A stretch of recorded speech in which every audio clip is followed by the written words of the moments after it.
तो आज हम लोग सीखेंगे कि अमीटर और वोल्टमीटर क्या होते हैं।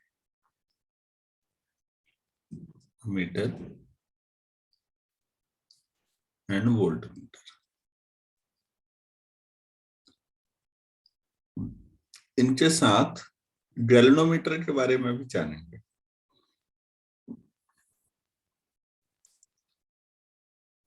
दोनों में समानता कहाँ पर है पहले ये देख लेते हैं और फिर एक एक करके थोड़ा सा डिटेल में सीखेंगे।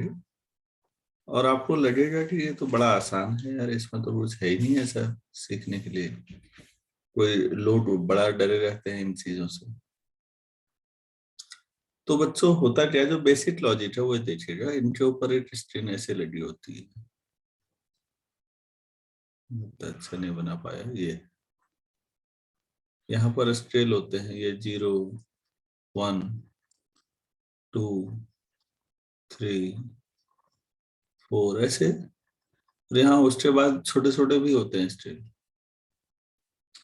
एक निडल होती है जो इसके ऊपर घूमती है, जो बताती है कि अभी कितने एम्पियर की करंट या कितने वोल्ट का पोटेंशियल डिफरेंस है। ये तो हुआ जो ऊपर से दिखता है। अंदर का लॉजिक बड़ा सरल है बच्चों। ये दो मैग्नेट के पीस है। एक्चुअली ये थोड़ा सा जुड़ा हुआ है अगले चैप्टर से, मैग्नेट से। दो मैग्नेट हैं, सपोज इसका इधर नॉर्थ पोल है, इधर साउथ पोल है। पीछे को आगे छोड़ दीजिए, क्या होगा मैग्नेट का। क्योंकि मैग्नेट में सिंगल पोल कभी नहीं होता। तो इसका मतलब जहां नॉर्थ लिखा है तो इसका साउथ भी कहीं होगा पीछे को, और जहां साउथ लिखा वहां पीछे को नॉर्थ भी होगा। उसे छोड़िए, अभी उस पर फोकस नहीं करना है। एक हमारे पास कॉइल है और इसमें तार लपेट रखा है जैसे वायर,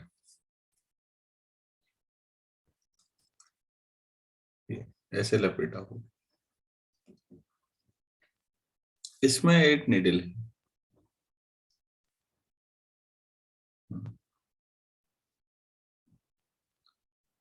ये निडल है। अब ये निडल जहां पर पहुंची हुआ और बस हो गया। ये कॉइल का जो वायर के एंड है ये ऐसे जुड़े हुए होंगे। कहीं पोटेंशियल डिफरेंस बैटरी होगी, मान लो सीधे आई करंट आ रही है और जा रही है, बस ऐसे समझ लीजिए। होता क्या है, करंट जब पास होती है इस कॉइल से, कॉइल के ऊपर वायर लपेटा हुआ है, तो एक मैग्नेटिक फील्ड में बिहेवियर थोड़ा सा चेंज होता है। अभी तक आपने ये नहीं पढ़ा होगा, अभी तक इलेक्ट्रिक करंट के बारे में जानकारी हो रही है। तो मैग्नेटिक फील्ड में इसका जो बिहेवियर होगा, ये कॉइल रोटेट होने लगती है। कॉइल पे लगी है सुई, कॉइल जितना रोटेट होगी उतना ही वहां निडल भी रोटेट हो जाएगी। तो कॉइल किसकी वजह से ज्यादा रोटेट होती है? करंट की वजह से। तो करंट के प्रोपोर्शनल हो गया रोटेशन। तो जितनी ज्यादा करंट होगी, रोटेशन उतना ज्यादा होगा, और जितना रोटेशन ज्यादा होगा आपको करंट पता लग जाएगी उतनी ज्यादा है। क्या मैं लॉजिक समझा पाया? Yes sir. तो इतना ही लॉजिक समझना है मेनली। ये कंबाइंड लॉजिक है दोनों का, अमीटर का भी वोल्टमीटर का भी। कि बस आपको इतना करना है। अगर आपको ये थीम समझ में आती है तो आज का लेक्चर आपको पूरा समझ में आ जाएगा। क्लियर हुआ? Yes sir. तो जो कॉमन बात है दोनों में, ये डायग्राम बनाइए, इसको लिख लेते हैं। ये स्क्रीनशॉट ले लीजिए, इसका बाद में बनाते रहिएगा। तो मैं आपको लिख देता हूँ जो कॉमन बातें हैं दोनों की।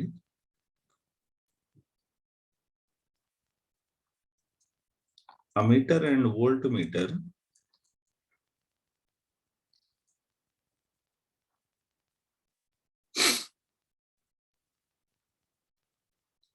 दोनों के लिए हो रहा है। मैं फॉर बोथ भी लिख देता हूँ। Ammeter and volt meter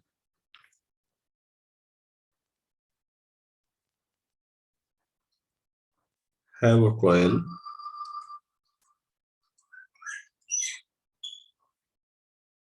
suspended between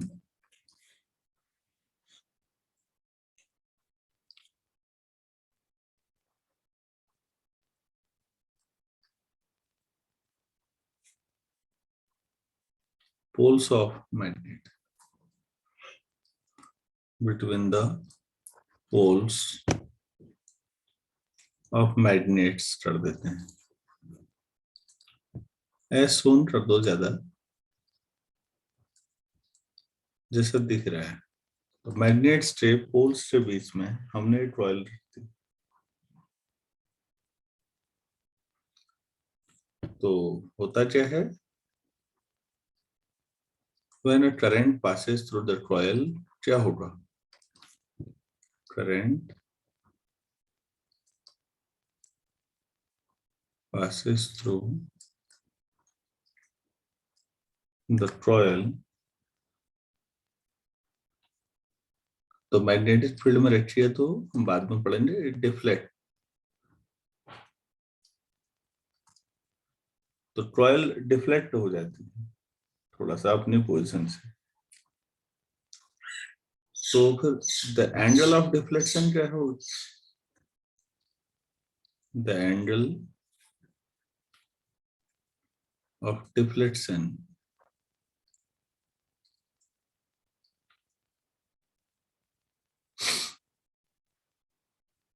is proportional to the, किससे डायरेक्टली प्रोपोर्शनल होगा,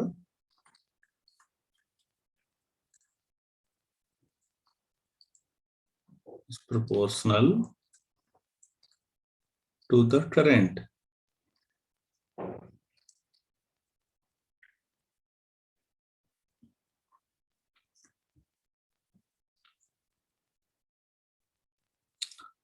अब क्या होगा, एक निडल फिक्स कर दो,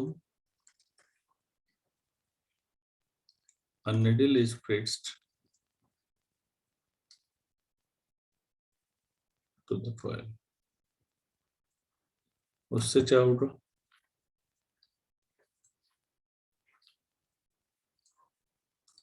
वो निडल जो है, जितना कॉइल घूमेगी तो निडल भी उससे जुड़ी हुई है, वो भी घूमेगी, आपको करंट पता लग जाएगी।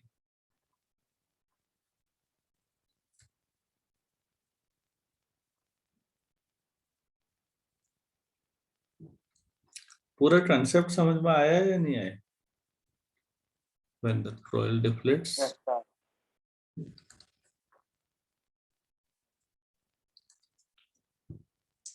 the needle moves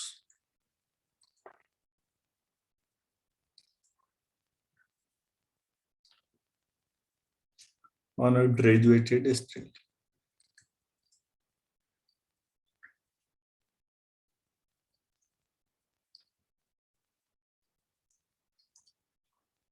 तो ग्रेजुएटेड स्केल वही है जो आपको दिखता है ऊपर, वो जिसमें बड़ी लाइनों में 0 1 2 3 4 लिखा है और छोटे छोटे पॉइंट के लिए बने हुए हैं।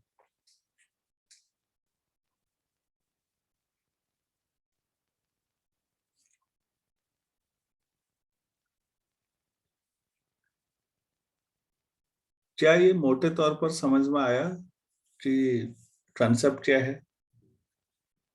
Yes, sir. ठीक है, तो फिर अब हम इसको बारीकी से समझने की कोशिश करते हैं। तो अब हम लोग बात करेंगे, आप हेडिंग डाल सकते हैं अमीटर। अब दोनों को अलग अलग समझते हैं।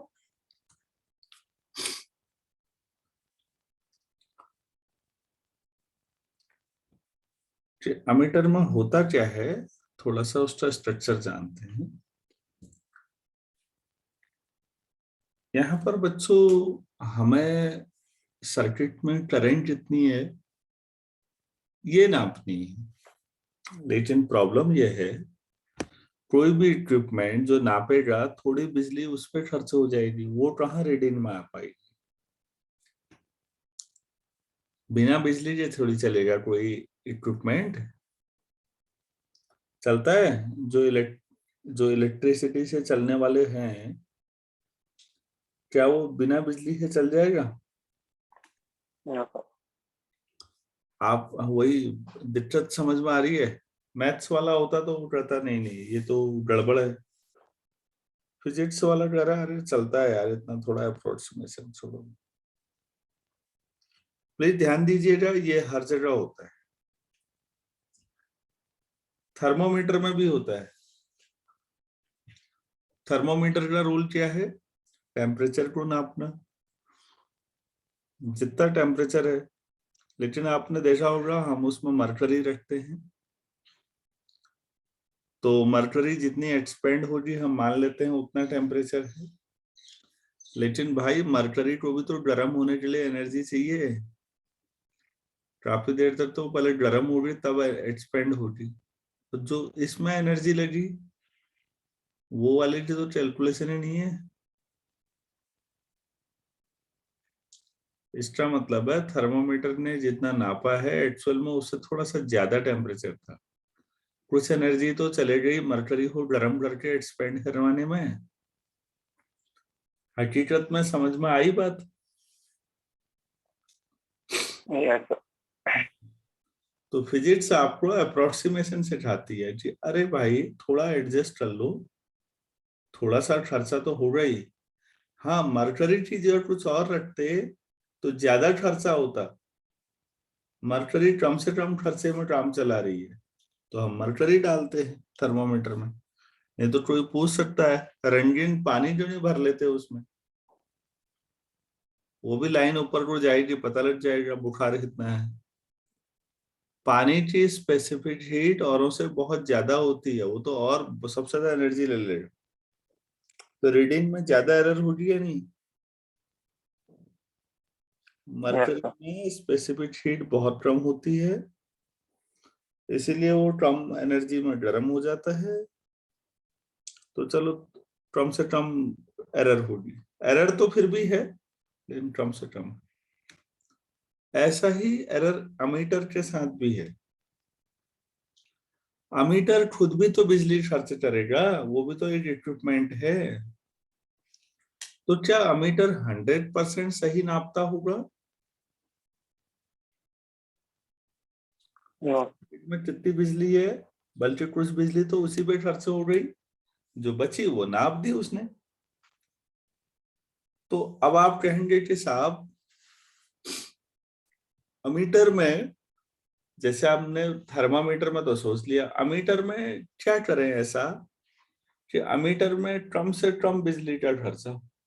आप ऐसा चाहेंगे तो बच्चों उसके लिए हम एक जुगाड़ आते हैं, उसको बोलते हैं shunt.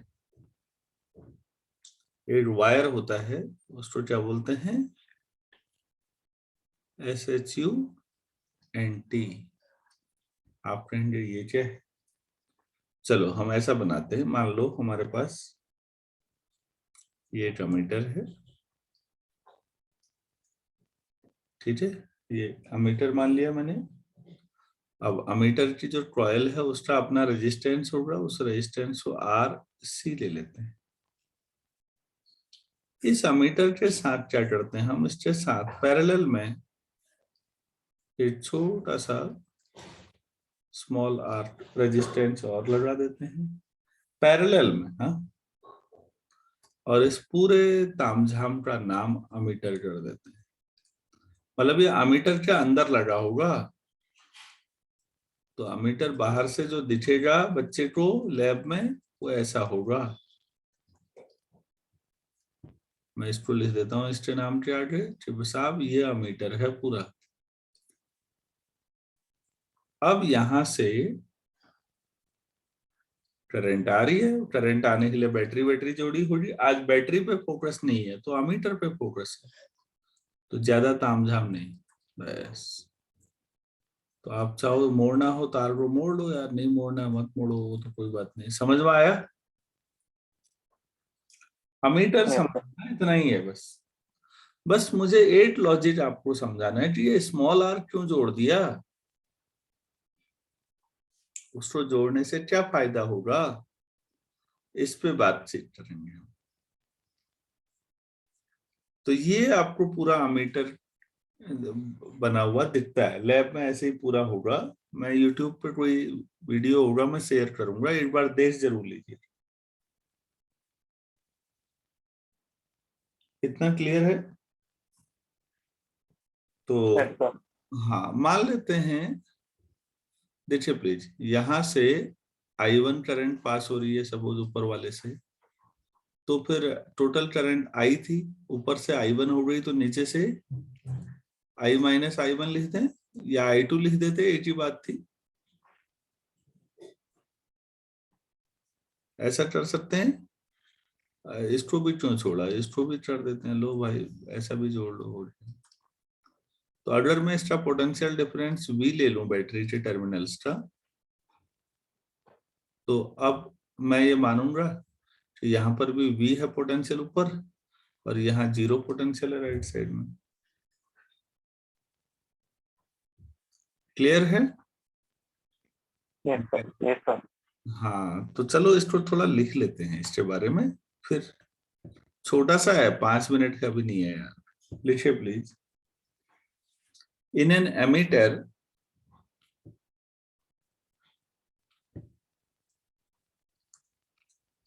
in an emitter,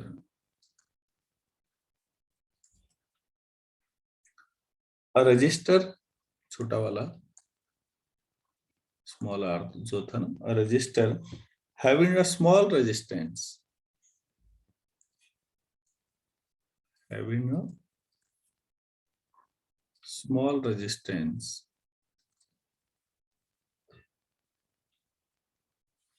is connected in, कैसे सीरीज पैरेलल में, is connected in पैरेलल। इसका मैंने अभी जस्टिफिकेशन नहीं दिया, हाँ आपको ये मैंने समझाना है। अब पैरेलल विद द कॉइल, अब नोट्स भी बनाने हैं भाई, इसलिए मैंने लिखाते जा रहा हूँ। अभी मैं आपको एक एग्जांपल से अच्छे तरीके से समझाऊंगा कि ऐसा क्यों। इस रजिस्टर को हम क्या बोलते हैं, मैंने ऊपर लिखा था, चलो लिख लो। This register is called,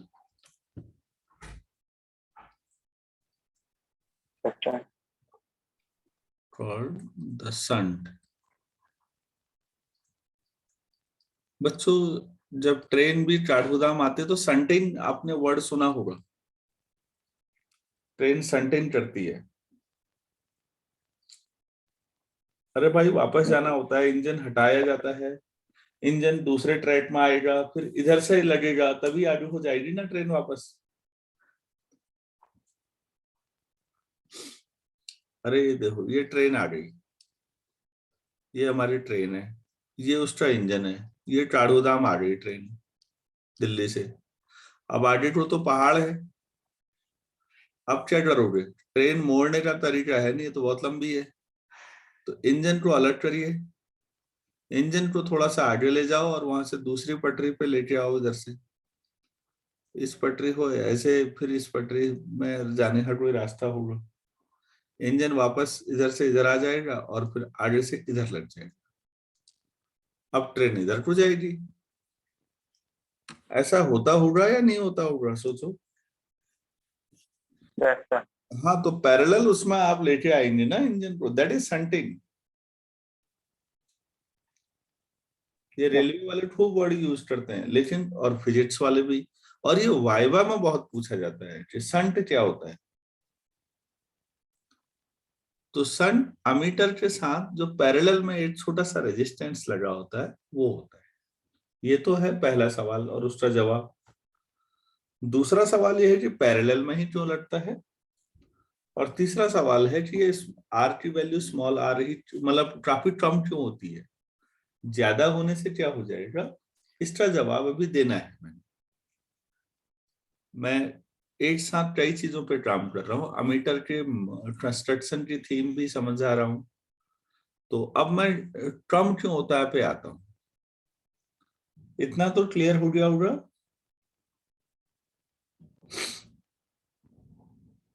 yes sir, अच्छा, नई लाइन से लिखिए। Suppose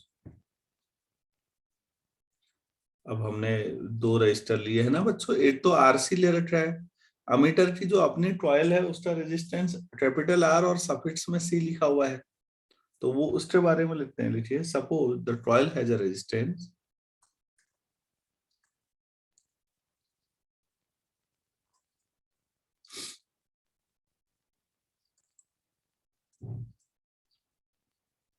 RC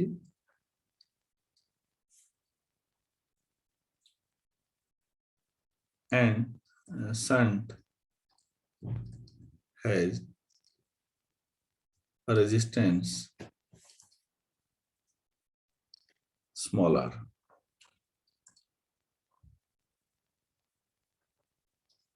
Then equivalent resistance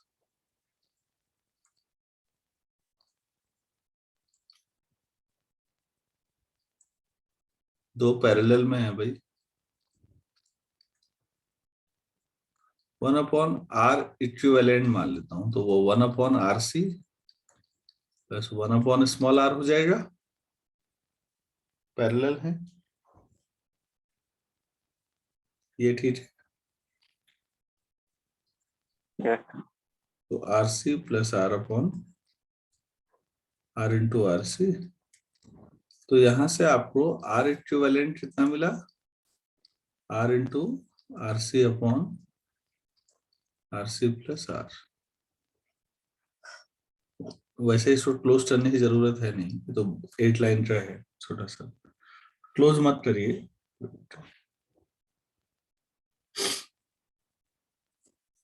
ये ठीक है।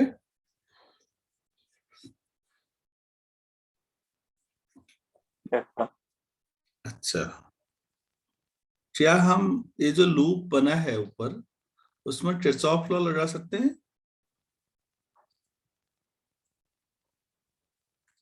Yes.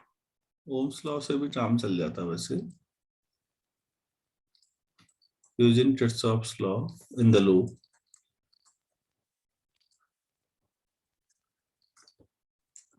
तो ये हो जाएगा I1 into RC minus I-1 into small r equal to 0। क्यों भाई, छोटे से लूप में लगाया, बैटरी है नहीं उस लूप पर, तो नहीं है ना बैटरी।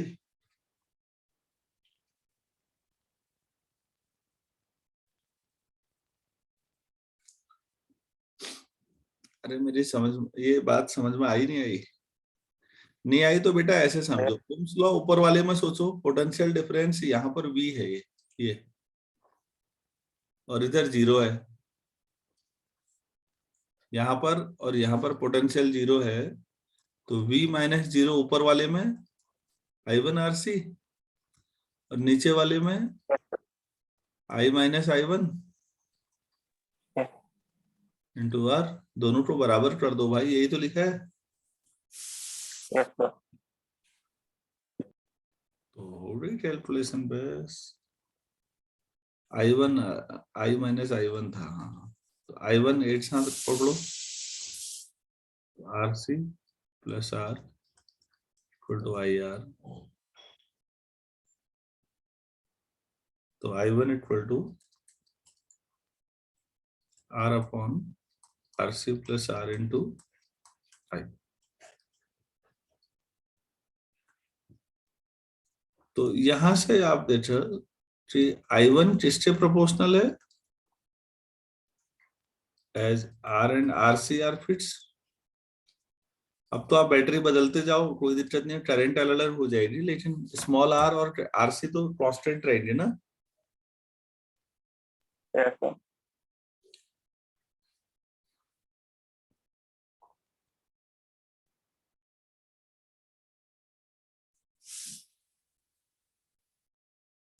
तो जो डिफ्लेक्शन है, अमीटर से करंट कितनी पास हो रही है बच्चों सर्किट में, जरा गौर करो। I1, Yes. तो जो I1 के प्रोपोर्शनल होगी ना, I1 जितनी करंट होगी अमीटर की रीडिंग उसी हिसाब से होगी फिर।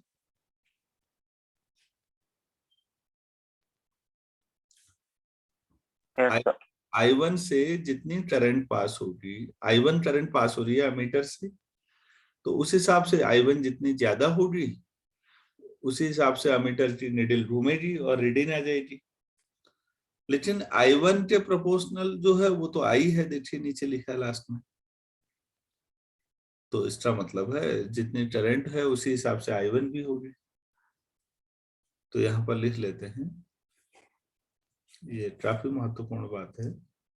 द डिफ्लेक्शन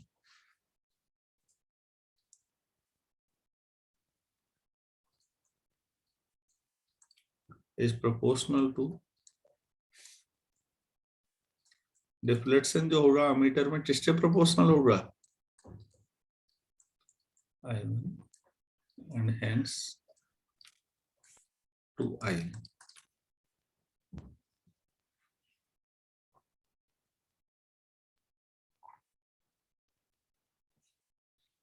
तो बस हो गया, इतना ही करना था।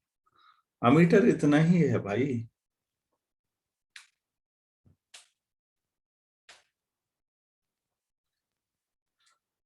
अब आप, एक चीज रह गई है, मैं रिपीट कर रहा हूं, अमीटर का कंस्ट्रक्शन और सारी चीजें हो गई। प्लीज ध्यान दीजिए, ये था अमीटर। और अब सवाल बस एक ही उठता है कि आपने जो स्मॉल आर लगाया उससे फायदा क्या हो, नहीं लगाते तो क्या होता। तो मैं उस पर एक आपको न्यूमेरिकल से समझाता हूँ, आपको जल्दी समझ में आएगा। क्वेश्चन लिखिए प्लीज।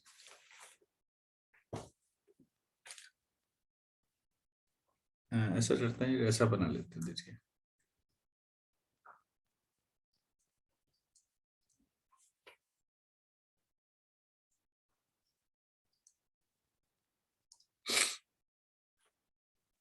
बीस वोल्ट की बैटरी है, ये 140.8 ओम का रेजिस्टेंस लगा रखा है। ये अमीटर है। तो क्वेश्चन लिखिएगा, द एमीटर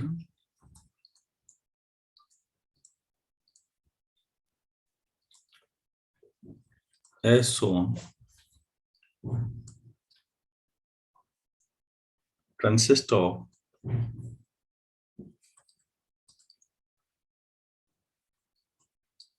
480 ओम कॉइल, मतलब कॉइल का अपना रेजिस्टेंस है इतना, connected in parallel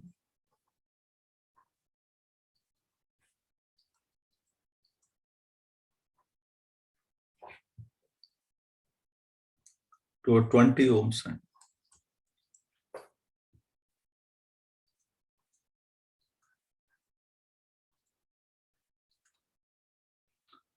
Find the reading of ammeter.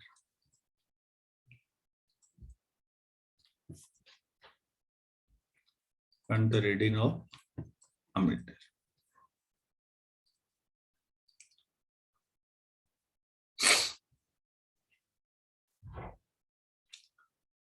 इसका मतलब है जो जो लिखा गया है वो दिखाया नहीं गया है डायग्राम में। क्या लिखा गया है गौर से समझो तो।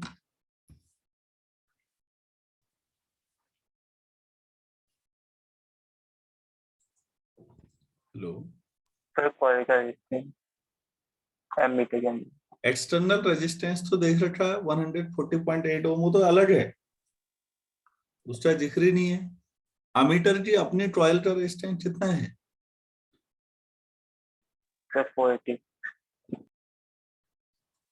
तो वो हमारे लिए आरसी हुआ ना। Yes sir. और संट भी है 20 ओम, दिख रहा है। तो आर इक्विवेलेंट कितना होगा,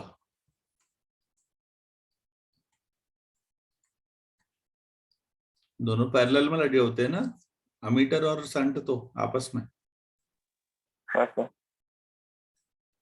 तो 20 इंटू 480 अपॉन 20 प्लस 480, तो ये हो गया 960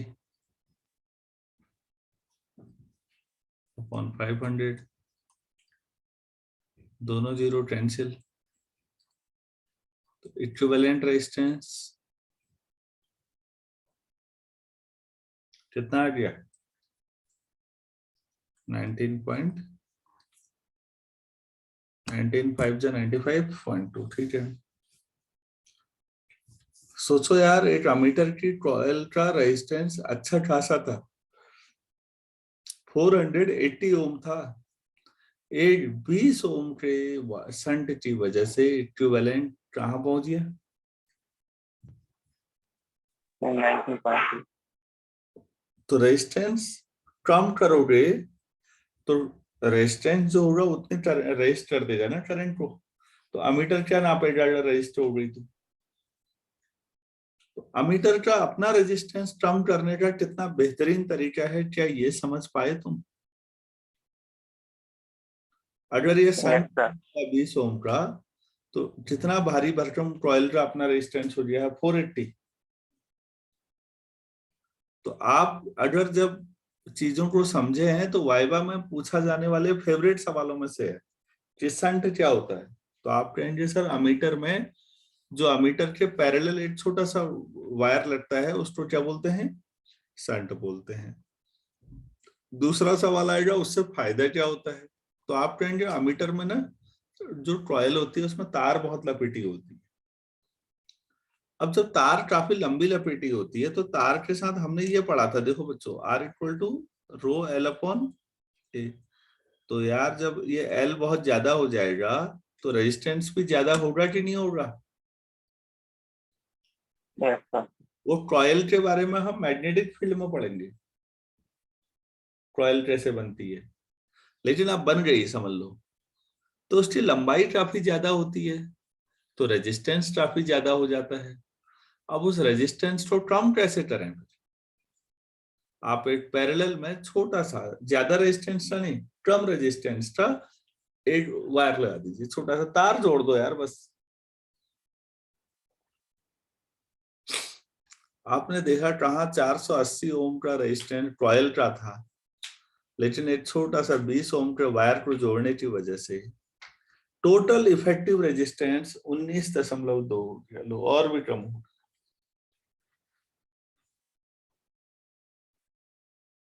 इतनी बिजली फिर भी अमीटर खर्च करेगा, लेकिन अब रीडिंग ज्यादा सही आ जाएगी। अब आपके पास बेसिकली सर्किट ये है बच्चों, ये 140.8 ओम है, ये अमीटर की रीडिंग है जिसका अपना रेजिस्टेंस 19.2 ओम। ये पूरा घेरा अमीटर का है, मतलब ये इतने को आप अमीटर कहते हैं। और ये लगा हुआ है 20 वोल्ट की बैटरी के साथ। तो अब दो रेजिस्टेंस आपके पास सीरीज में है, उनको जोड़ के इक्विवेलेंट आ जाएगा। अब दोबारा इक्विवेलेंट आएगा तो वो कौन सा कितना आएगा सोचो, सीरीज में है भाई, यस। वो सीधे जोड़े जाएंगे। इसी हिसाब से डेटा दिया गया है ताकि एक इंटीजर बन जाए आसानी से। तो ये कहाँ ट्रांसफॉर्म हो जाएगा,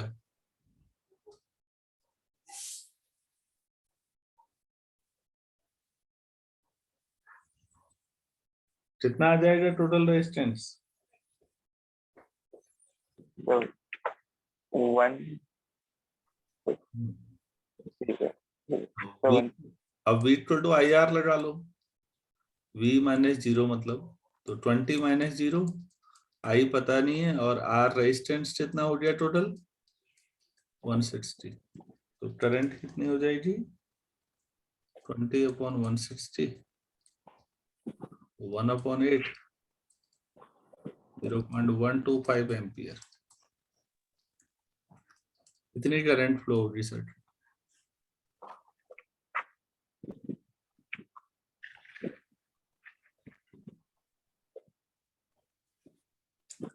क्या मैं अमीटर समझा पाया क्या है?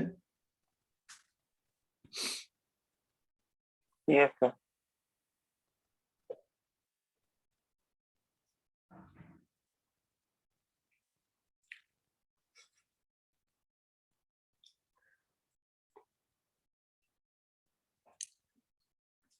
और ये सवाल कैसा लगा, ये सवाल समझ में आया तुम्हें? देखो पहले जो बाहर यस से सर।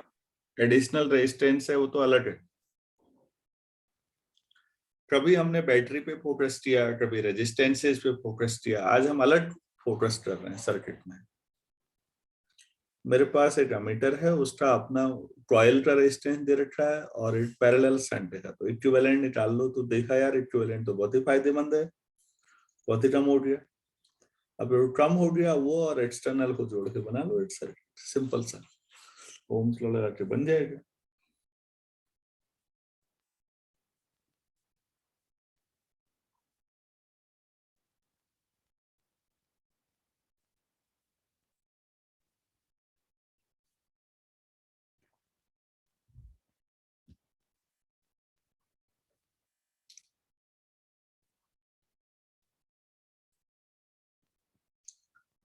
तो अभी इतना ही करते हैं, इसको फिर 5:15 पे दोबारा जुड़ते हैं, अगर ये समझ में आ गया तो वोल्टमीटर कैसे हम लोग समझें, वोल्टमीटर का कंस्ट्रक्शन थोड़ा सा माइनर सा अंतर है मीटर से, उस थ्योरी को समझते हैं। यहाँ क्लियर है ना आज इतना? Yes sir. चलो ठीक है, फिर अभी इतना ही किया जाए।